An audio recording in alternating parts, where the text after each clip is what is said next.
నమస్తే. ఇన్నాళ్ళు నన్ను సపోర్ట్ చేస్తూ, ఎంకరేజ్ చేస్తూ మీ ప్రేమని నాకు అందిస్తున్న ప్రతి ఒక్కరికి కృతజ్ఞతలు. అలాగే ఈ వీడియో కూడా ఖచ్చితంగా మీకు ఉపయోగపడుతుంది. లైక్, షేర్ అండ్ సబ్స్క్రైబ్ చేసి మీ సపోర్ట్‌ని నాకు అందించండి. అలాగే ఈ వీడియో పట్ల మీకున్న అభిప్రాయాన్ని కామెంట్ సెక్షన్‌లో కామెంట్ చేసి తెలియజేయండి. ఇప్పుడు వీడియోని చూద్దాం. నమస్తే. Welcome to our channel. నేను పద్మిని. జులై మాసం ప్రారంభం కాబోతోంది. మరి ఈ జులై మాసం మాస ఫలితాల్ని మనకు అందించడానికి మనతో పాటు సిద్ధంగా ఉన్నారు ప్రముఖ ఆధ్యాత్మికవేత్త, వాస్తు జ్యోతిష పండితులు నిట్టల ఫణిభాస్కర్ శర్మ గారు. మరి వారి ప్రెడిక్షన్స్ ని ఇప్పుడు చూద్దాం. కుంభరాశి వారికి జులై మాసం ఎలాంటి రిజల్ట్స్ ని ఇస్తోందో చూద్దాం. వీక్షకులందరికీ నమస్కారం. జూలై నెలలో కుంభరాశి వారికి ఏ విధమైనటువంటి ఫలితాలు కలగబోతూ ఉన్నాయో మనం ఈ వీడియో ద్వారా క్లుప్తంగా తెలుసుకునేటువంటి ప్రయత్నం చేద్దాం. ముఖ్యంగా జూలై నెలలో ఉండేటువంటి గ్రహస్థితిని చూసినప్పుడు కుంభరాశి వారికి ఏలినాటి శని దోషం ఉన్నది, అర్ధాష్టమ గురుని దోషం ఉన్నది. అయితే ప్రధానంగా 13వ తారీఖు జూలై వరకు కూడా కుజుడు తృతీయ స్థానమందు అనుకూలించబోతూ ఉన్నారు.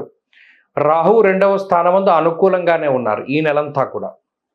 అలాగే ఈ నెలలో ప్రత్యేకించి పొందేటువంటి బలం ఏంటి అంటే రవి బలం. 17వ తారీఖు దాటిన తర్వాత షష్ఠ స్థానంలోకి రవిగ్రహం రావడం వల్ల కూడా కుంభరాశి వారు కొంత బలాన్ని పెంపొందించుకుంటారు. అంటే ఈ నెలలో 3 బలయుక్తమైనటువంటి గ్రహాల యొక్క స్థితిగతులు ఉన్నవి. అయితే ఇక్కడ ఒక విషయం గుర్తుపెట్టుకోవాలి. 13వ తారీఖు వరకు మాత్రమే కుజుడు అనుకూలంగా ఉన్నారు. 14వ తారీఖు దగ్గర నుండి లేదా 13వ తారీఖు రాత్రి దగ్గర నుండి అర్ధాష్టమ కుజుడు తన ప్రతికూలతని ఇస్తారు. అయితే 17వ తారీఖు వరకు కూడా పంచమంలో రవి ప్రతికూలంగా ఉన్నారు. 17వ తారీఖు దగ్గర నుండి షష్ఠ స్థానంలోకి రవి వెళుతూ ఉన్నారు. అంటే ఈ మధ్యలో ఉండేటువంటి పీరియడ్ 13వ తారీఖు నుండి 17వ తారీఖు మధ్యలో ఉండేటువంటి పీరియడ్, ఈ 4-5 రోజులు ఏదైతే ఉన్నదో అది చాలా కీలకమైనటువంటి సమయంగా మనం భావించాలి.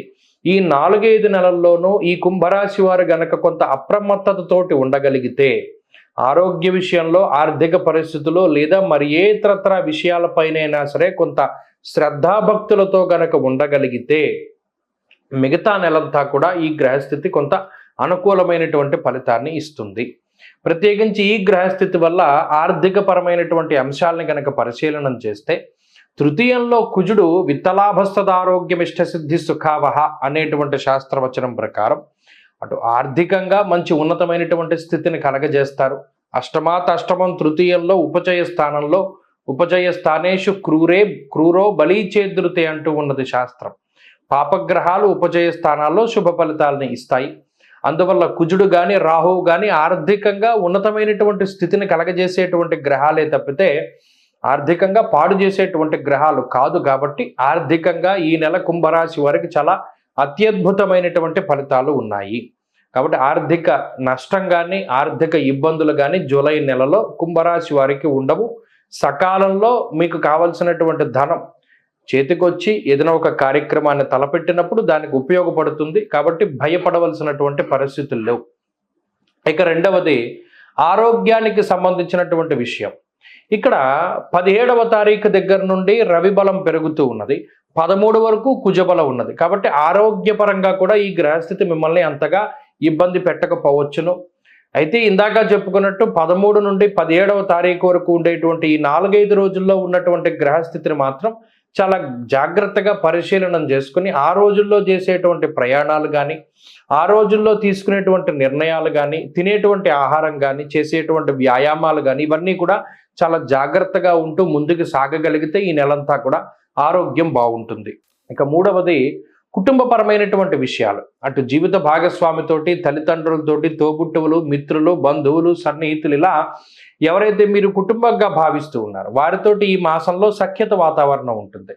ఏదైనా చిన్నపాటి మాట పట్టింపులు కానీ లేదా వారికి ఏదైనా ఇబ్బందికరమైన పరిస్థితులు, అనారోగ్య పరిస్థితులు, మీ మీద ఏదైనా వారికి ఎవరైనా కొంత చెడు ప్రచారం చేయడం ద్వారా వారు మిమ్మల్ని గతంలో ఏదైనా మాట అన్నటువంటి సందర్భాలు, ఇవన్నీ కూడా అన్ని సమస్యలు కూడా తొలగిపోతాయి. అందరితో కూడా సత్సంబంధాలు మెరుగుపడడానికి అవకాశం ఉంటుంది.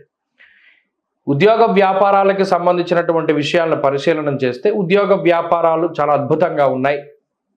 ఉద్యోగపరంగా ఉన్నతమైనటువంటి స్థితి ఉన్నది. మంచి లాభాలు, ఉద్యోగంలో ఎదుగుదల, ప్రమోషన్ లాంటివి కనబడుతూ ఉన్నాయి.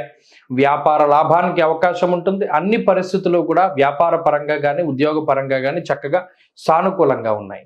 విద్యార్థులకి గ్రహస్థితి చాలా అనుకూలంగా ఉంటుంది. జూలై నెలలో కుంభరాశి వారు ఎవరైతే పోటీ పరీక్షలు, విదేశీ యానము, మౌఖిక పరీక్షల్లో పాల్గొంటూ ఉన్నారో వారందరూ కూడా మంచి విజయాలను సాధించగలుగుతారు.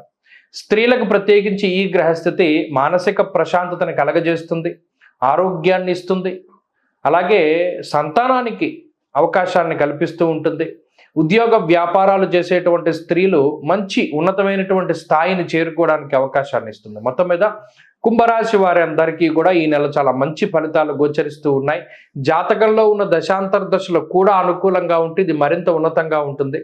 జాతకం బాగా లేకపోతే ఈ గోచార ఫలితాలు కూడా అంత గొప్పగా సంప్రాప్తం అవ్వవు, కాబట్టి కొంత జాగ్రత్తగా చూసుకోవాలి. కుంభరాశి వారు ఈ మాసంలో మరింత అనుకూలమైనటువంటి ఫలితాలను సాధించడానికై అమ్మవారి యొక్క ఆరాధన ఎక్కువగా చేస్తూ ఉండడం చెప్పదగినటువంటి సూచన. ప్రత్యేకించి అమ్మవారి యొక్క స్తోత్ర పారాయణ, లలితా సహస్రనామం కానీ, దేవీ ఖడ్గమాల స్తోత్రం, అలాగే ఏకశ్లోకి భాగవతం, ఏకశ్లోకి భారతం, ఏకశ్లోకి సుందరాకాండ ఇటువంటివి కూడా ప్రతిరోజు చదువుకోండి, మంచి ఫలితాలు సంప్రాప్తం అవుతాయి. స్వస్తి. ద్వాదశ రాశుల వాళ్ళకి కూడా జూలై మాస ఫలితాలు ఎలా ఉన్నాయో తెలుసుకున్నాం కదా. మరి వారు అందించినటువంటి ప్రొడిక్షన్స్ డెఫినెట్ గా ఒక ఇండికేషన్. వాటిని దృష్టిలో పెట్టుకుని అలాగే చెప్పినటువంటి పరిహారాలని కూడా పాటించుకుంటూ ప్రతి ఒక్కరికి కూడా ఈ మాసం పీస్ఫుల్ గా వెళ్ళాలని మనస్ఫూర్తిగా కోరుకుంటూ నమస్తే.